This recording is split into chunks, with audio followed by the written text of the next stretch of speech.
Starsports.bet provide the complete betting experience. Find us online via our website and app, on course, and at our flagship betting shop in London's Mayfair. 18 years and older only. BeGambleAware.org.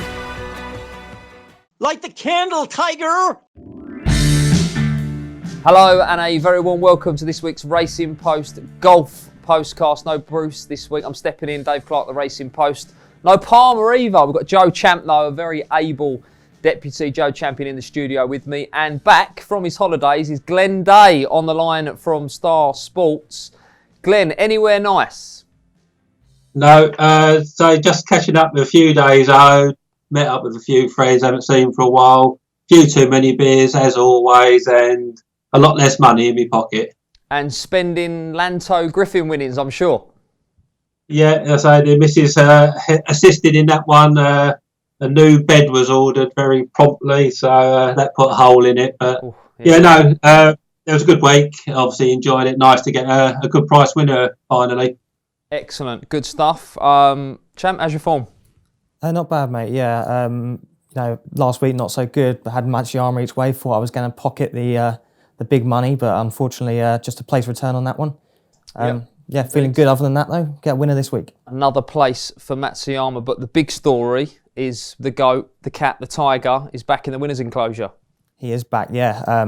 He was friendless last week in the market. I'm sure Glenn can shed some more light on that. Went off at 33-1 and got the job done really well, despite opening up with 3 bogeys as well.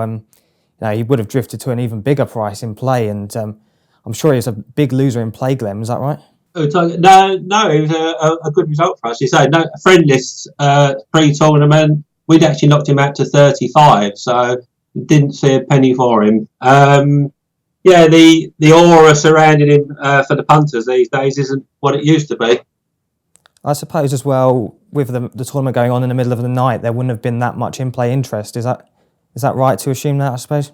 Yeah, that's true as well, Joe. Yeah, obviously the last 2 events being played, at the wrong time for us. So, yeah, you'd never get much business on those events. So, very quiet with the in-play. Now, he opened 64-64, Glenn, and after those 36 holes, there was an air of there's only one outcome. He just looked bomb-proof, didn't he, Tiger? Yeah, always has done, hasn't he? So, he's the greatest golfer that's ever played the game. His mentality, he just gets the job done every time, doesn't he? All the stats that come out, he just doesn't lose when he's in front. And even at the age of 43, with a creaking body, all the skills are still there and saw off all the youngsters. Well, that's, I think, 3 wins from his last 14 starts. He's up to world number 6. You said he went off 35. Where do you rate him now as a compiler and a layer, Glenn? Is he a tough player to price up? Well, talking about this morning, it's a strange one. He went off, 33s last week, but for all the majors next year, he's like a 12-1 chance. Obviously, he's going to target those events more. He's going to play a reduced schedule, but they seem very short to me, those quotes. Personally, if it was my money, I'd want to be a lot bigger and I'd want to take the money. He will compete, I'm sure, but he's never going to get any fitter. And there's always a chance that the injuries could flare up again, but he's proved that when he's on, his game is still as good as those around. And the headlines, Joe, that he's tied the record, 82 wins now, which is just phenomenal. Yeah, thoroughly deserved as well. I think, as Glenn said, he is the greatest golfer of all time. So to not have that record, he's got most records. He of course hasn't got the majors record, and maybe that will prove just out of reach. But I think the key to Tiger these days is that, first of all, he's got to be feeling okay. We saw at the Open he was not feeling okay whatsoever. Augusta, he was brilliant, and he needs his tracks these days. I think you get him on a track where he's still got these great elite iron play. When you get that at Augusta and at East Lake when he won the Tour Championship, those sort of tracks suit him down to the ground these days. And I think when he gets his conditions and he's feeling good, obviously this week we had no idea how he was going to be feeling, but when he gets his conditions, Tiger's still one of the guys to beat. No, he's 43, Glenn. Does surely 83 beckons at some stage? Where do we think that's going to be? Augusta, dare I say it? Yeah, I suppose you'd probably have that in as favourite, wouldn't you? It's interesting to see some things that he said he wants to play into his 50s. I never really had him down as being a senior player. Whether he wants to just play into his 50s on the main tour or not, I don't know. But the fact that he's thinking 7, 8, 9 years ahead, who knows? Perhaps the major record is still there. I'm sure that's going to be his goal from now, isn't it? He's going to totally focus and see if he can catch Nicholas. Okay, well, reluctantly, let's move away from Woods, that performance in winning. Any other takes from that? I gave up a couple of weeks ago on Matsuyama as a punter, Glenn, but he's filled a place again. Yeah, what can you say? But he's finding his form. He's coming back. He's had a few issues at the start of the year. Putting is always a bit of a problem, but he did putt okay last week. He just doesn't win. He just doesn't win. No, it's not as often as he used to, that's for sure. And again, we come to that later on. But another guy, I've mentioned him before, Corey Connors, I thought played well again. He's mixing it with the big boys now, week in, week out, always showing up. I think if he was to give Brad Faxon a call and sort him out on the greens, he'd be winning a lot more than he does at the moment.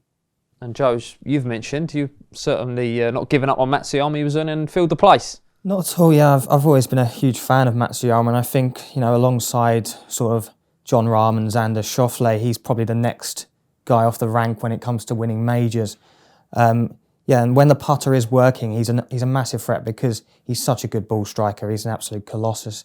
And there could be more to come from him this week, of course, but I think next season we'll probably see a much better, much more consistent Matsuyama. Shout out to the Zozo Championship this week as well. First tournament in Japan, and that really was a perfect result for them to get Tiger, the legend of the game, winning. Unbelievable crowds there as well. Great crowds. I mean, not helped by the weather at all, but to get Tiger Woods beating Matsuyama, I don't think they could have asked for a better result, really. And it really was a good tournament. You look at some of these tournaments on the European Tour, like the Saudi and things like that, where there's no one there, and you get big players being paid hefty fees for turning up, and I'm sure that was the case here, but it was fully justified with the Japanese crowds, as you say. Big crowds, big money, big stage, absolutely shocking trophy. It looked like a Dyson fan. Did you see it? I didn't mind. Yeah, I think it looked like a bit of a dodgy art installation. But Any thoughts on the trophy? I didn't see it, Dave. Actually, I didn't see it. But have a look. It is terrible. What you said. Terrible. Just got one player I wanted to mention. Gary Woodland showed up well again. Is he ready to win again? Do we think? Yeah, quite possibly. He had a few issues shortly after he won the US Open, but he's starting to play well again, and he'll be another one who should contend a lot next year. Okay, let's move on to Portugal then. Glenn, did you manage to catch much of that? Stephen Brown with his first win on the European Tour. Yeah, no, he played well in France the previous week. It's funny, I saw a little bit on Thursday morning, and Brendan Stone and Stephen Brown, two guys who played decently in France, put them on the radar, and then they go and fight out the finish. So all the value's gone there. But no, nice to see a young man win. Obviously, more than secured his card now, and I'm sure there'll be more wins to come. Must have been a good result. I was looking prior to the result. He was world number 550, and he was 150th on the Race to Dubai ranking. So surely a skinner for Star Sports. Yeah, decent result, but not an overly busy event again. Obviously, Matt Wallace 9-1 favourite. As good a player as he is, shows that it's a fairly weak event. Don't tend to take a lot of money on those sort of events, in all honesty. But yeah, what we did take, we kept most of again. Okay, and a little bit of him running carnage on the back nine. It was sort of to and throwing, Joe, but it was Stephen Brown who saved his tour card. Yeah, quite impressive. He needed to finish third to keep his card. So to go and win the tournament, that was a really gutsy display from him. Same to Justin Walters as well, who finished tied second with his fellow South African Brandon Stone. They both needed good finishes, and they got them. And Walters clearly emotional, lost his father earlier this year. So a couple of nice stories this week, but obviously for every nice story, there's someone out there who's not had a good week and has lost their card. So, Brandon Stone thought he had the tournament at his mercy. Yeah. But just a poor back nine, really, from him. Contrast that with Brown, who went bogeyless for the last two rounds and fully deserved to win, really. Any other takes? Anyone catch the eye in the field? One to take out of it was Jack Singh Brar, who's a rookie this season who's secured his card with a really gutsy putt on 18. So more to come next year when he's playing at courses where he's been there before. I think he's a player to watch out for next season. Okay, good stuff. Right, let's move on to this week then. So we've got a couple of decent tournaments to get stuck into, particularly when we're off to Shanghai, and it's the WGC HSBC Champions. Joe, tell us a little bit about the course. As I say, Shanghai, so an early kick-off, 12:45 a.m. on Thursday for your bets. What do we know about the track? Lots of previous winners in the field. Yeah, Sheshan International, it's 7,261 yard par 72, and they've been playing here for a while now. It was first in European Tour event, co-sanctioned with Australia and the Asian Tour, and they started playing there in 2005. Didn't become a WGC until 2009, but they played there every year apart from 2012 when Ian Poulter won at Mission Hills. This is pretty much a power player's track. I mean, you look through the list of former winners, and you've got Phil Mickelson's won there twice, Sergio Garcia, Martin Keimer, Dustin Johnson, Bubba Watson, Matsuyama, Justin Rose, and Xander Schauffele, who's defending this week.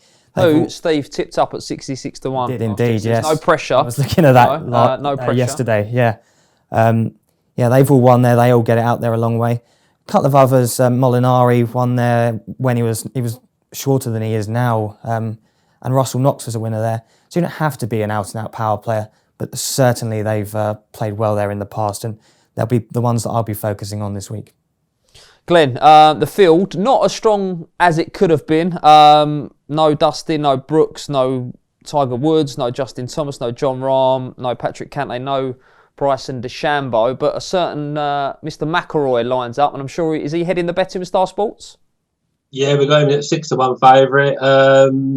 Seen plenty of money for him already. He'll probably go in 11-2 sometime this afternoon. Yeah, fairly weak event, I suppose, for a World Golf Championship. I mean, obviously over the years, they've always attracted the best players in the world, but perhaps now the timing with the schedules the way they are.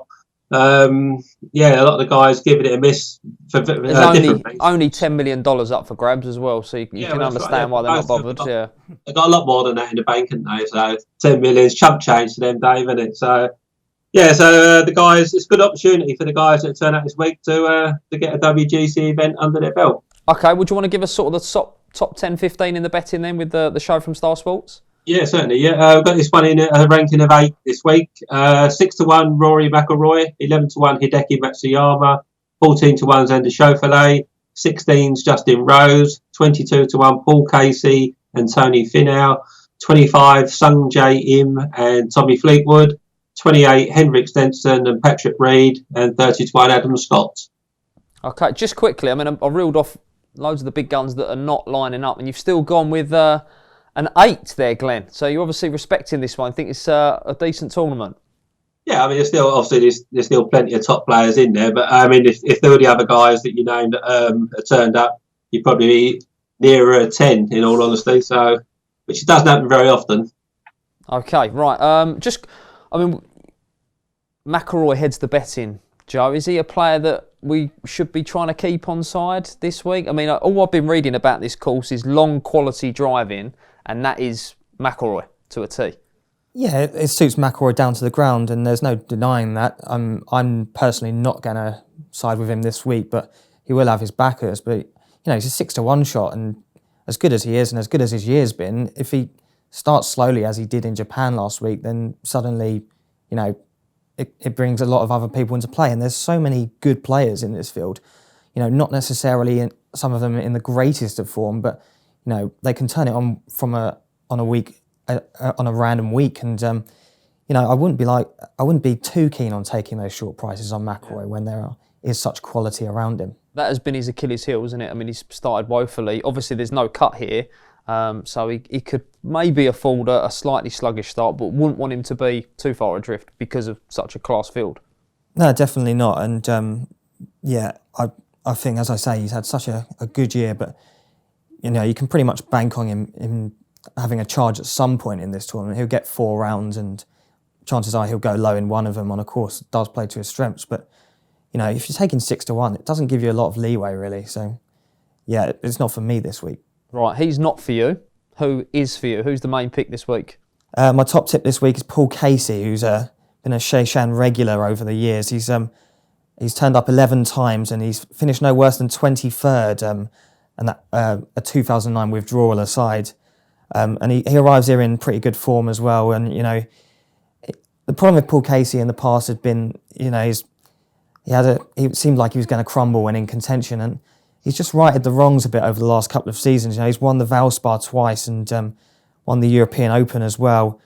And I just think suddenly there's a bit more confidence for Casey. He's always been a player that thrives on being confident. And you're telling me that he's no more flaky Casey? I don't think he's as flaky as he once was maybe a couple of years ago. He's a player who's won me over slightly in the last sort of 18 months or so. And, he's been playing really well this season. All year he's just been solid. I think, he's a great tee to green player. And, this is a course that's going to suit him perfectly. Finished the US Tour season with 5th of the Tour Championship. And then, as I mentioned, won the European Open before finishing 11th at Wentworth. And that was obviously probably one of the best Wentworth fields we've seen for some time. Missed the cut in Italy, but that's not too much of a concern. Freshened up a bit, couple of weeks off. Arrived in Japan last week and played well enough, finishing 17th, closing with a 67 and ranked 3rd in greens in regulation this week. I think greens in regulation is a stat that, last week rather, that's a stat that really will be shown to good light round here, as it tends to be at most courses where ball striking is to the fore. I just think that Casey probably is a track that he loves. He keeps coming back here for a reason, and I do think that he can get a win this week. Okay, Glenn, remind us of the price of Paul Casey with Star Sports. Casey 22 to 1. Marvellous. And who heads your team this week in Shanghai, Glenn? Well, Joe, I like this one. I'm going to go with Hideki Matsuyama. With a lot of the top players sidestepping this event, it's a good opportunity for him to gain the first win since August 2017, astonishingly. Overall form at the track is not great, but he did win here in 2016 by 7 shots when he shot 23 under par. Going into that event, but his form figures were 5, 1, 2, and he followed the win with 2 more victories. Again, his game is trending in that same direction. Recent form figures, tied 16th, tied 3rd and 2nd, indicates that he seems to enjoy playing at this time of the year. Got some interesting stats here. I know a lot of these events were played in Japan when he was on the tour, but since 2011, he's played 15 events that started in October, 2 wins, 6 top 3s, 9 top 10s. From 2011, events that started in November, 3 wins, 8 top 5s. Tee to green game, never ever been an issue. He's ranked inside the top 20 in greens in regulation in the last 7 events in which he's made the cut. When he won here in 2016, he ranked 1st in putting. And last week at the Zozo Championship, he did rank number 1 in putts for green in regulation.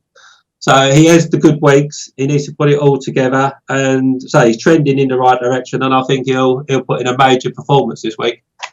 Okay, we usually won for a good play. You say his last win August 2017. I think I've backed him every week since then. Occasionally draw on the place, but he never seems to win. But Glenn thinks his time has come. Right, who joins Paul Casey in your portfolio this week, champ? Well, it was very hard to leave out Matsuyama. He's been brilliant the last couple of weeks, just not quite got over the line. My only doubt was that maybe last week was the one that he was so desperate to win that perhaps that's taken a bit out of him, and 3 weeks in a row of contending in decent tournaments may be an issue, and that's just the only reason I was put off, really. I think he's got a great chance and wouldn't be surprised to see him win. I'm sure he'll go close. My next best is the defending champion, Xander Schauffele, who's... he's an absolute class act, as I've already mentioned, a major winner in waiting, and won this last year and played really well. Warmed up nice, had a nice warm up last week at the Zozo, finishing 10th on his first start since September. Where has he been? Why has he not been playing? They haven't been playing that much, really, have they? You look at through the field, and a lot of them won't have played more than some of the European Tour boys have played on the European Tour. Yeah. But obviously the PGA Tour season finished in August, and most of them aren't going to turn up for the small tournaments. Had a little bit of time off. Big bucks out down time. Finished second behind McIlroy at the Tour Championship, though. That was his last PGA start. And he's ready to take that next step, I think, this season. This is a big year for him. He needs to go from contender to actually being a major player, and he's got this great form without getting over the line in the biggest tournaments. But he does play well when the pressure's on in high-profile events. Now, I mentioned the Tour Championship. He's won that, of course, before. He ranked 6th on the PGA Tour in par 5 scoring. There's 4 par 5s for the players to attack at Shaysan this week. So I think Schauffele, he turned up last week for a little pipe opener, and now he's primed to defend his title. He hasn't defended the title yet, but I've no doubt that he can do it. Anyone else that you're backing this week? Yeah, 2 more. One is a player who I'm not... You can never put too much faith in him, but he's got a great record here, and that's Sergio Garcia, who he hasn't played the HSBC since 2016, but he finished 9th that year and 4th in 2013. Never won a WGC, which is a bit of a surprise for a player who's won titles all around the world. But he did win this tournament when it was a co-sanctioned European Tour event in 2008, the year before it became a WGC. He's a player who I think thrives at tracks where he's comfortable as well. He clearly likes it here, a bit like Valderrama. He's always a player there, and he's not been in bad nick either. He won the KLM on the European Tour. Yes, the field was weaker, but he still went out and did it. And 7th in his National Open as well, behind John Rahm. 33rd in Japan last week was not brilliant, but he shot 67 and 69 in the last 2 rounds and should arrive in Shanghai with plenty of confidence. So I think he's a decent enough price considering he's such a class act when he's playing well. Loves a meltdown as well. He does love a meltdown. Hopefully he'll behave himself. If the red mist descends, then your bets are a beat. And the last one is a guy who is an infrequent winner, but when he does win titles, he wins big titles, and that's Keegan Bradley. He's finished 16th or higher in 3 of his 4 visits to Shaysan, and produced his best finish when he was 6th behind Schauffele last year. Form has been largely forgettable since, but they finished 2nd in the Travellers in June, but aside from that, he's not played that well. And as such, we're getting a decent price on him. And last week, suddenly he came to life, finished 13th at the Zozo. He's an excellent ball striker. And as I mentioned, he wins big tournaments. He's the US PGA champion. He won a WGC at Bridgestone in 2012 and in Firestone, rather. And he won the BMW in the FedEx Cup playoffs last year. So Keegan Bradley, I think, bit of a sleeper at a big price this week. Sleeper? You fall asleep watching his pre-shot. That is definitely the case as well, yeah. Although he's a player that, Glenn, if you have a few quid, I'm sure he's a big price with Star Sports. If he's in the running, you can kind of grimace and bear his ridiculous pre-shot routine because he's obviously be a runner if he's still involved. So what price is he with Star Sports? 5 to 1 there, Dave, yeah. Yeah, he's got the job done a few times in the past. He's decent. Yeah, when he gets a sniff, he does convert. But it's inconsistent, I suppose, would be the best way to describe him. And what price are you, Joe's other selection, Sergio Garcia? Garcia, we're 50. 50. Happy with that, Joe? Yeah, fair price. Bullseye, 50. Right, who else do we like this week, Glenn, in Shanghai? Yeah, for number 2 selection, I'm putting up Billy Hallshort, 5-time PGA Tour winner and the 2014 FedEx Cup champion. In good form recently, 4 top 10s in his last 7 starts. Although he's not the longest off the tee, they talk about the Bombers playing well around here. He's definitely a good driver for the golf ball. He's at 75% of greens in regulation in his last 2 events, so his iron play has been really good. 4th in scrambling at the Northern Trust and 3rd in the same category at Wentworth. Consistently averages less than 1.7 putts per green in regulation, so we know that all his short game is in good order as well.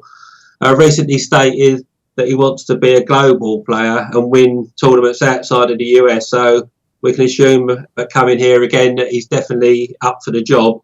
His 2 most recent ventures overseas were tied 4th at the BMW PGA and tied 6th last week in Japan at the Zozo.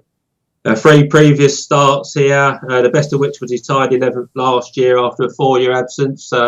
Showed he's getting a handle on the course. He's a much more mature golfer these days. He was very much a hothead in his younger days. I can remember backing him when he's throwing his clubs around when he wasn't getting the job done. But he manages his game really well, and every reason to believe he'll play well again this week. And what price is he? We got him in at 35 to 1 available. We got him in at 33s. Right, okay. And you mentioned you got one other on the radar for you? The Iron Man of the PGA Tour at the moment, the young Korean Sung Jae Im, played 36 events in total last season. He's played 5 of the 7 available to him so far this year. And on his week off, if you want to call it that, he rocked up in South Korea and gained a confidence-boosting win in the Genesis Championship. Obviously, not having won on the PGA Tour shows that he can still get it done. 2 top 10s for driving action in his last 4 events, consistently hitting 70% plus of greens in regulation, ranked 3rd in scrambling at Sanderson Farms and 7th at the Zozo Championship. In his last 7 tour events, 6 times in the top 8 in putts per green in regulation.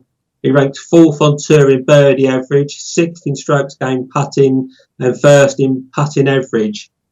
And the key area for me, a lot of talk about golfers not holding putts and that. He's held 95% of his putts inside 10 feet, that iffy sort of distance. Last season, he ranked number 1 in par 5 performance, which will also assist on playing well this week. Recent form figures, 249, that 1 in South Korea, 39-3. And I think the young Korean, even with his first look at the course, can have another good week. Okay, good stuff. So Horshaw and Im there. You mentioned that you're on the verge of trimming McIlroy, 6 is into 11-2. Glenn, is there anyone near the head of the betting that you're going to be looking to get after and maybe go top price? The only one would be Justin Rose, probably. He's just inconsistent, really. I mean, as he proves, Italy last time out, 7 over par, birdie free on the Saturday, and 7 under par, bogey free on the Sunday. That sort of sums Justin Rose up at the moment. There's something in his game, say it week in, week out, it isn't quite there. He's good when he's on, and he's poor when he's off, and he's not for me this week at all. You agree with that, Joe? Very inconsistent, Rose. Yeah, I think so. His iron play just doesn't seem to be what it was a couple of years ago, and that's a big concern going forward. Okay, right, that's all the Shanghai action wrapped up. Stay with us, we're going to head for a break, then we head off to Bermuda. On the move, follow all the latest starsports.bet golf prices hole by hole on our website and betting app. Just search for Star Sports Bet on the App Store or Google Play. 18 years and older only. BeGambleAware.org. Welcome back to the Racing Post Golf Postcast. We're now off to Bermuda.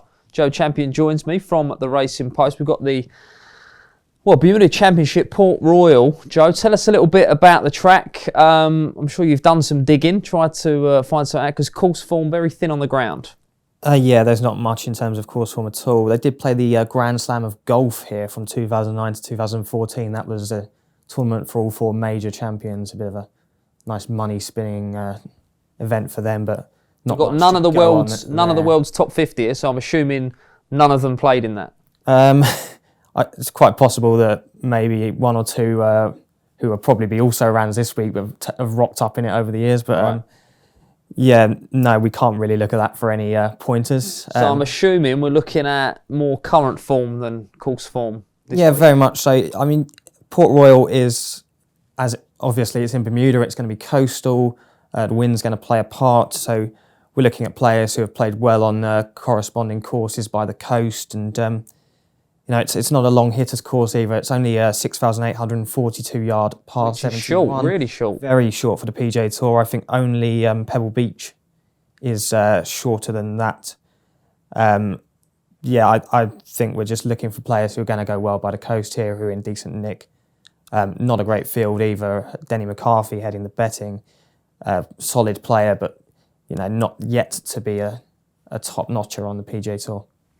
Okay, Glenn, first and foremost, this could be a record low, I reckon, champ. What grade are we going for here?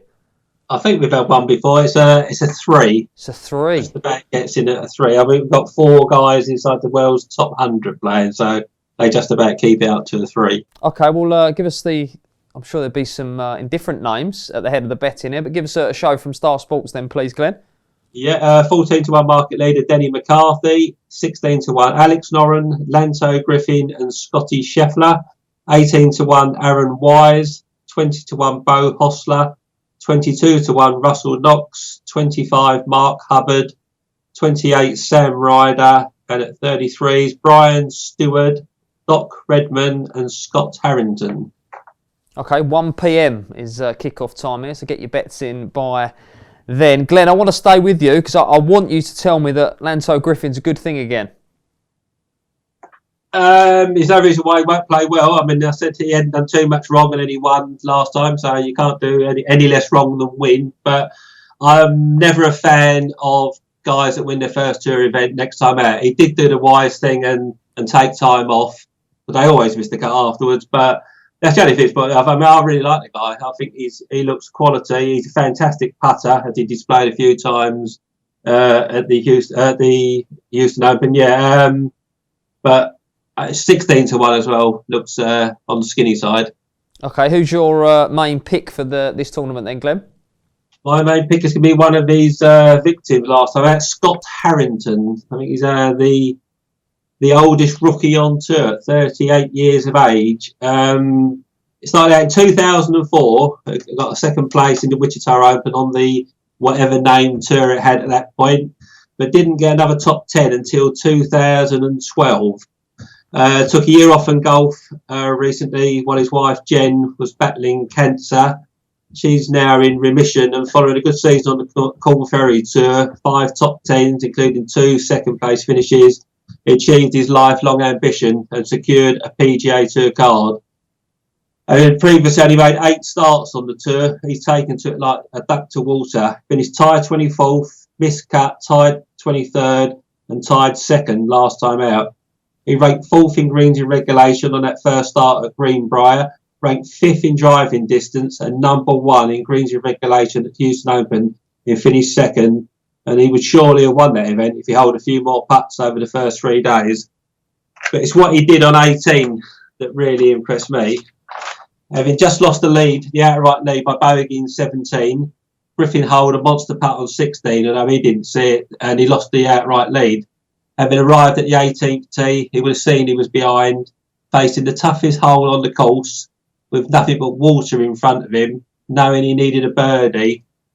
He could have done anything, pulled it into the drink, blocked it far out right, but he hit one of the best tee shots I've ever seen in the circumstance. He's shaping it from right to left, right into the middle of the fairway, followed it up with a brilliant approach shot to 15 feet, but unfortunately he missed the putt. I think he looked a decent player. I don't know why it's taken him so long to get going, but he carries form and confidence into this week. And in a very weak event, I could see him going one better. Well, follow that, Joe. Very comprehensive argument there for Glenn. Who takes your eye in this tournament? Well, he's not my best bet, but Scott Harrington is one on my list as well. I can't really add to what Glenn said there. He summed it up perfectly. Do well too. Yeah. Yeah, my best bet this week is Scotty Scheffler, who's 16 to 1 with Star Sports. I think there's bigger out there. And this former amateur star was the absolute man on the Corn Ferry Tour last year. Won twice and recorded 10 top 10 finishes from 20 starts. Saw him named Player of the Year. He started really well on the PGA Tour as well. Finished 7th for the Greenbrier, 16th for the Sanderson Farms and 28th in Houston. And this is a Robert Trent Jones course. He finished 5th behind Glenn's mate Lanto Griffin at the RTJ Trail tournament last season on a course also designed by the same architect. So he's got form on that sort of track. He ranked 5th in greens and regulation on the Corn Ferry last season, which should hold him in good stead around here. And he's played well by the coast. He played well in the Bahamas at the start of last year, and also played well in Savannah in Georgia last season as well. So I think he should go well in this tournament. And in addition to Harrington, I've got one more for you. Go on, give it to me. A man who was winning at WGCs a few years back and is not playing in it this year, Russell Knox. He rocks up in this tournament, and he really is one of the class acts in the field. He's achieved a lot more in the game than most of them. And I just think he's an excellent coastal player. He didn't do much wrong last season as well. It wasn't spectacular. I think he finished 110th on the in the FedEx Cup list, but he only missed 4 cuts from 22 starts, and he finished in the top 7 on the top 25 on 7 occasions. Excellent coastal record. He won the Irish Open at Ballyliffin in 2018, and several other good efforts on the coast. Finished in the top 10 at Mayakoba 3 times, and down in Mexico, 14th and 15th at Pebble Beach in the last 2 years, and second at the Heritage in 2016 at Harbour Town. Won't be handicapped on this type of short track. He often struggles to get going on longer courses, but this is the type of track where he will win. He will win. There you go. Big words from Joe, champion of the Racing Post. And Glenn, who else do you like this week? I've got 3 more for you. I'll keep it very short. I'll abbreviate what I've got here. Second one I'm going to put up is Denny McCarthy again. Another guy that say he's not doing too much wrong at the moment other than winning. Has got a win to his name in the Corn Ferry Tour Championship where he won by 4 shots over Lucas Glover. He's in good form, tied 31st, tied 18th, tied 9th this season. He's a fantastic putter. He's hitting the ball better off the tee. His iron play is much better. He just hasn't managed to align the two, everything together yet. But if he does, it's going to be watch out, and he's going to win, and he'll win comfortably. So I've got to put him in. It's not a great price at 14-1, but in the quality of field, I think he's definitely worth including.